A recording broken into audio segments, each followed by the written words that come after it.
এই মুহূর্তে রাজধানীর তেজগাঁওয়ে আছেন সহকর্মী আত্মজ রহমান এবং সিলেটে আছেন জয়ন্ত কুমার দাস। সরাসরি প্রথমেই যাচ্ছে জয়ন্তর কাছে।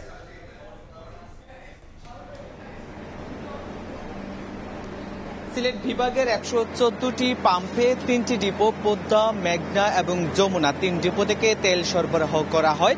পাম্প মালিকরা বলছেন চাহিদা অনুযায়ী তেল সরবরাহ খুব কম হচ্ছে, অনেকটা আনুপাতিক হারে তারা তেল পাচ্ছেন। তাই যারা গ্রাহক পাম্পে আসছেন তেল নেওয়ার জন্য তারাও আসলে আনুপাতিক হারেই পাচ্ছে।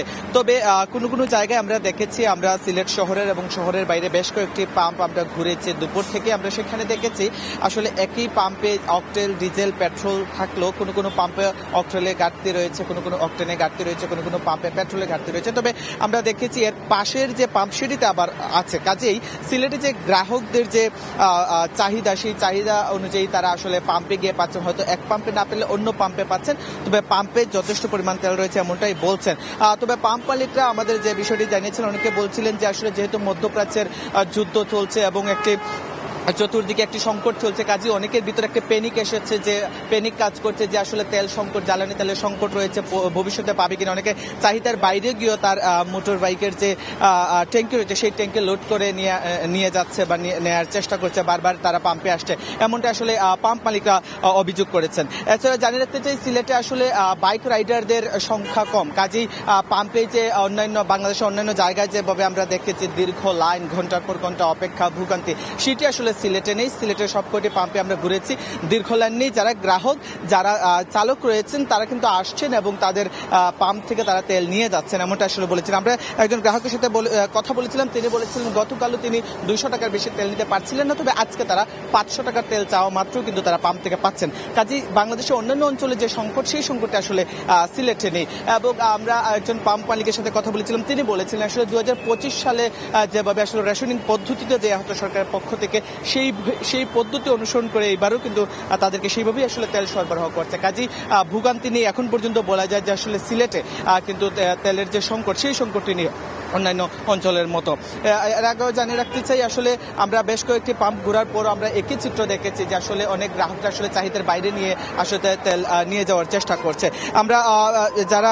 আমরা দেখেছি প্রত্যেকটা পাম্পে আবার আইন শৃঙ্খলা বাহিনীর সদস্য রয়েছেন, তারাও আসলে যাতে কোনো ধরনের বিশৃঙ্খলা কোথাও সৃষ্টি না হয়, কোনো গ্রাহকের যাতে অসুবিধা না হয়, গ্রাহক বা পাম্প কর্তৃপক্ষদের যাতে কোনো অসুবিধা না হয়, সেটি আসলে আইন শৃঙ্খলা বাহিনী দেখছেন। এবং এখানে লেখা আছে, আমরা প্রত্যেকটা পাম্পে দেখেছি সিলেটে বিশেষ করে চালকের লাইসেন্স এবং বাহনের রেজিস্টারযুক্ত বাহন থাকতে হবে এবং হেলমেট থাকতে হবে, না হলে কিন্তু জ্বালানি সরবরাহ করা হবে না। এমনটাই আসলে সিলেট মেট্রোপলিটন পুলিশের যিনি কমিশনার, তিনি কিন্তু প্রত্যেকটা পাম্পে এই নির্দেশনা লাগিয়ে রেখেছেন এবং এটি আসলে লাগিয়ে রেখেছেন। এবং জানিয়ে রাখতে চাই, আসলে বৈশ্বিক যে জ্বালানি পরিস্থিতি চলছেন, সেটি আসলে যাতে কোনো ধরনের প্রভাব না পড়ে। এবং সিলেটে যদি বলে অন্যান্য অঞ্চল থেকে সিলেট অঞ্চলে জ্বালানি সংকট তেমনই সিলেটের গ্রাহকরা কিন্তু পাচ্ছেন তাদের চাহিদা অনুযায়ী সরবরাহ, তবে পাম্প মালিকদের অভিযোগ সেটা পাচ্ছে না।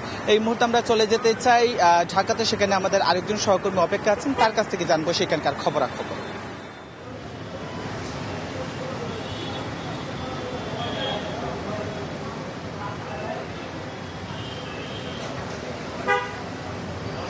মধ্যপ্রাচ্য যুদ্ধের পরোক্ষ প্রভাবে দেশের জ্বালানি খাতে এক ধরনের সংকট তৈরি হয়েছে। সেই সংকটের কথা শুনেই আসলে মানুষ আসলে তাদের মধ্যে এক ধরনের অস্থিরতা দেখা দিয়েছে। সেই অস্থিরতা থেকে আসলে রাজধানীর বিভিন্ন পেট্রোল পাম্পে আসলে বা ফিলিং স্টেশনগুলোতে পরিবহন চালকরা আসলে ভিড় করছেন। সেই ভিড়ের আসলে প্রকৃত চিত্রটা দেখানোর জন্যই আমরা বর্তমানে অবস্থান করছি রাজধানীর তেজগাঁয়ের একটি ফিলিং স্টেশনে।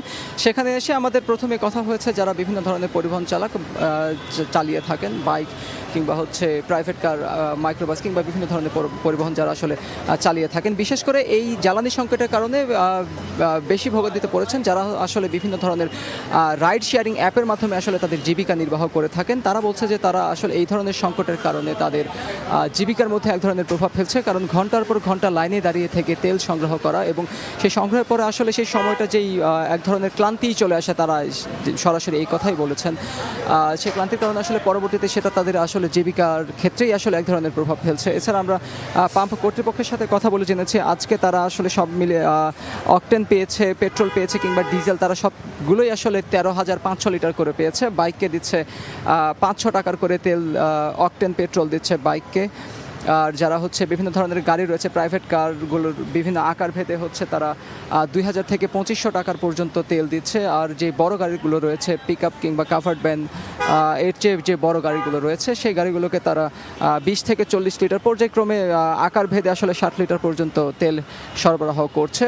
আসলে এই তেল সংকটটার কারণ হিসেবে যদি আমরা আরেকবার উল্লেখ করে নেই যে মধ্যপ্রাচ্যের যে চলমান যুদ্ধ রয়েছে সেই যুদ্ধের কারণে হরমুজ প্রণালী বন্ধ করা হয়েছে। সে বন্ধের কারণে আসলে বিশ্বের 20% তেল আসলে এই হরমুজ প্রণালী দিয়ে পাস হয় এবং এশিয়ার প্রায় 80% তেল এই প্রণালীটা দিয়েই আসলে অতিবাহিত বা সরবরাহ করা হয়। সেক্ষেত্রে যেহেতু এটি বন্ধ রয়েছে সেক্ষেত্রে অন্যান্য দেশের মতো আসলে বাংলাদেশেও এক ধরনের নেতিবাচক প্রভাব পড়েছে। সেই প্রভাবের কারণেই এবং জনমনে এক ধরনের আতঙ্কই তৈরি হয়েছে যে জ্বালানি সংকট দেখা দিতে পারে। সেই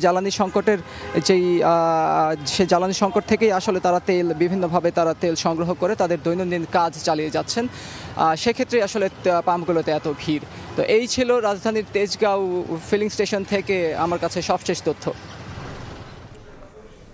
রাজধানীর তেজগাঁও ফিলিং স্টেশন থেকে সহকর্মী আতনজ রহমান এবং এর আগে জয়ন্ত কুমার দাস যোগ দিয়েছিলেন সিলেট থেকে।